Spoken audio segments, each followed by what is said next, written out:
to spot a weakness, how to take advantage of an opportunity. These are my streets. And no kid at a Philly's gonna come here and school me. In my house, I give the lessons.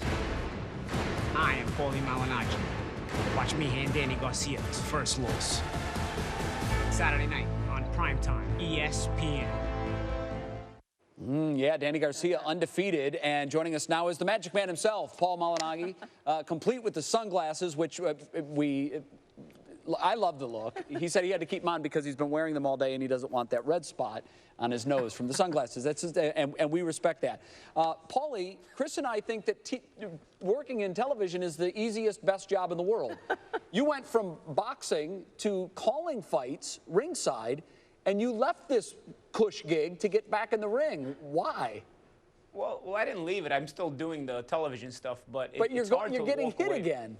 Yeah. You know what it is, man? It's just hard to walk away. You know, I feel like being a fighter is my identity. You know, and I feel like I could still compete at a high level. Once, you know, if I said to myself, I cannot compete at the highest level of the sport anymore, then I would say, you know what? I have this cushy job here. Let me just walk out into the sunset and keep that job. But I still feel like I can compete at the highest level of the sport, and that's really where the adrenaline comes in from. Once you've competed at the highest level of the sport, at the world championship level, it's hard to walk away from when you still feel you got it. And I'm training in the gym, and I still feel I got it, and I'm here to prove that. Garcia's moving up in weight class, 147. How do you think that might impact the fight? You know, I'm a former 140-pound world champion myself, so sometimes you just grow out of a weight class. You know, he spent about 7 or 8 years at that weight class since the amateurs. I remember I was at 140 pounds for about 8 years myself. And so it's kind of a progression you make sometimes. You just kind of, your body fills out, it matures a little more as you get older, and you kind of grow out of the weight class. So I think, based on the experience that I had when I moved to the welterweight division, it'll probably help him and he'll feel better. You know, not that it's going to help him against me, because I feel like my style is going to be kryptonite for him. But regardless, I think overall he'll feel better at 147 pounds. I can remember the exact same feeling when I moved up from 140 to 147 pounds, and just feeling like my body had oxygenated a little bit and was able to keep a little more energy. You're 13-3 over your career when you fight in New York. So how much of an advantage do you feel that you will have Saturday night because you're fighting where you love to fight? Well, I don't know that the New York thing is an advantage in this fight, because Garcia's also fought a lot at the Barclays Center in New York. I think we've both made it a kind of a home for ourselves, but I think the crowd support that we'll both have is always an adrenaline rush, and I think that always motivates you and pushes you to get through the tougher times in the fight, and pushes you maybe when you're a little bit tired and whatnot. You know, part of the reason you do this is to entertain fans and to hear that rush, and part of that rush of adrenaline is to hear that roar of a crowd when the action heats up and when it gets really intense. It's hard to describe, but that's the drug that keeps us in it. Hey, before we let you go, Paulie, hold up your arms and tell us, it looks like you're wearing a cast, but you're not.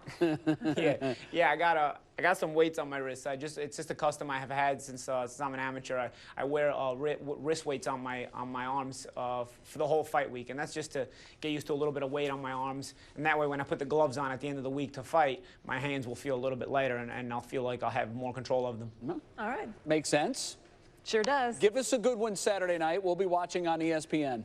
Good luck. Sorry, I didn't hear that. Give us a good fight Saturday night. We'll be watching on ESPN. Oh, absolutely. Absolutely. I plan on putting on a great show, and I feel like the matchup is intriguing for a lot of boxing fans and non-boxing fans, and believe me, I'm more than ready for this fight Saturday night. Good luck. Thank you. Well, 17 knockouts. Who beat Peterson, Morales, Judah, Lucas Matisse, and knocked out Amir Khan. This Saturday on ESPN Primetime, watch me beat Paulie Malignaggi in his hometown. Danny Garcia, the junior welterweight champ, ready to make the full-time move up to 147 against Malignaggi Saturday on the Premier Boxing Champions card in Brooklyn. Danny, first of all, what was it like for you trying to make weight and then fight at that lower weight? You know, I was a champion at 140. You know, I had 5 title defenses at 140. I've been at 140 pounds since 2007 as an amateur. And, you know, my body was just, you know, I just couldn't make the weight anymore. I didn't feel strong anymore. And I feel it was time for me to move up to the 147-pound weight class, where I'm going to be a lot faster, a lot stronger.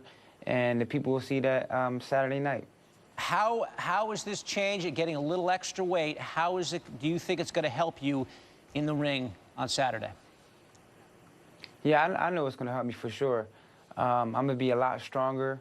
I've been feeling a lot stronger during training, you know, during running, during conditioning, during sparring. So everything's just been going great during training camp, and I believe it will show Saturday night. Hey, I used to be a wrestler. Anytime I made weight, I would immediately go for a sack of food and start eating. What's the first thing you do after you make weight? The first thing I do all the time, I go eat steak and asparagus. It's my favorite. I've been doing it my whole career. So, some nice steak, medium well, and some asparagus. How much weight do you put on between the weigh-in and when you actually get in the ring for the fight? I believe I put on about, I should be going into the fight about 154 pounds. So I say about 7 pounds, 7, 8 pounds the most. I never gained more than 8 to 10 pounds. What is the scouting report now on Malignaggi? You know, I just got to go in there and be smart, be Danny Garcia. I got to keep my hands up, use the jab. You know, I'm faster than him. I'm younger than him. I'm stronger than him. And I just have to go in there and be explosive and use my youth. Well, what does he do well in the ring? I mean, if you're faster and stronger and smarter, what does he have? You know, he's a two-divisional world champion. You know, he's a former 140-pound world champion, former 147-pound world champion. So he's an experienced fighter. He's been there before. He's crafty. He's a veteran. I believe he will go in there and try to use his jab, use his movement. But, you know, we train hard, and we're ready for whatever he brings to the table. Danny, when you hit a guy clean with a big left hook like you did with Eric Morales in 2012, where you knocked him through the ropes, what is that sensation like? Oh, man, when I land that left hook, I could feel it. It just goes through my shoulder, all the way up through my shoulder. And when I blink my eye and then I open my eyes and the guy's on the floor, that's how hard that when I feel that left hook land, and if it lands clean, I know I can't blink without me seeing him go down. Do you know just from the feel up into your shoulder how good of a punch it is? Yes, definitely. As soon as when I land my left hook and I turn all my body weight into it, and I know it's clean on the chin, I know they're going down for sure. 30-0, Danny Garcia putting it on the line Saturday night on the Premier Boxing Champions card on ESPN. Danny, we appreciate the time. We'll be watching. Thank you. Don't forget to watch ESPN at the Barclays Center. All right, we will. That place is going to be hopping. Still ahead.